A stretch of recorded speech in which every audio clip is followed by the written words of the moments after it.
How to log into Intel Employee Portal. Hi everybody, in today's tutorial we're going to see how you can easily log into your Intel Employee Portal. So the first thing you're going to have to do is simply open up your web browser and search for Intel Employee Portal. Tap on the search icon and then click on the first link that you see. Now you'll be taken directly over to the Intel's official website for employees.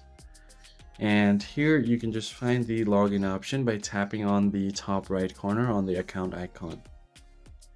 First step is to provide your email address and then tap on next.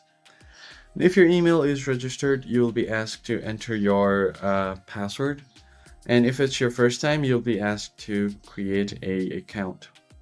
So you basically have to just go ahead and enter your password. Since it's my first time, it's asking me to sign up before.